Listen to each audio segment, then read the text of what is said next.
चौधरी मांगेराम जी, आजकल आप नशे पे खूब बोल रहे हो, ये क्या मामला है? ये प्रेरणा आपको कहाँ से मिली? चौहान साहब, पहले तो आपका और आपके चैनल का बहुत बहुत धन्यवाद। आपने एक अच्छे मिशन पर बात रखी। मिलना तो यह है, क्षेत्र के अंदर देखने में आ रहा है, जो भूमि के धरातल के ऊपर है।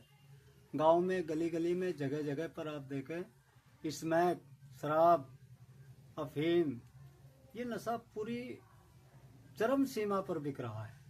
आज का जो हमारा देश का युवा है, वो इस कदर इस पर लग रहा है कि देश का भविष्य युवा के हाथ में होता है, देश बर्बादी की ओर जा रहा है। इसलिए बहुत ज़्यादा ज़रूरत है कि इसके खिलाफ कोई मिशन चला जाए। तो इन सब बातों पर विचार करते हुए तीतरों से चौधरी प्रशांत को साथ लेकर हमें एक इसके ऊपर मिशन चला।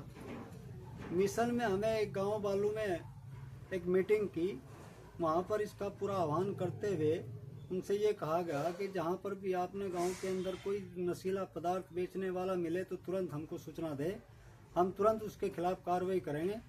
और आप रात में, दिन में, किसी समय भी आपको इस किस्म का अपराध करने वाला जहाँ पर भी मिलता हो, उसको कड़ी से कड़ी सजा दिलवाने का हमारा काम होगा। हमारी टीम नशे के खिलाफ पूरे प्रयासरत है। और चौधरी साहब, जो स्थानीय नेता है उनका फोकस क्यों नहीं है इस पर? जो राजनीतिक, वर्तमान में राजनीतिक नेता हैं, उनका फोकस इसकी तरफ इसलिए नहीं है कि उन्होंने चाहिए मत, वोट चाहिए, वोट का अधिकार, वोट का जितना महत्व है एक अच्छे आदमी का है, इतने ही जो क्रिमिनल लोग हैं, गलत काम करने वाले हैं, उनका भी महत्व इतना ही है। इसलिए वो इसके ऊपर फोकस नहीं दे रहे हैं कि हमारी वोट कम हो जाएगी।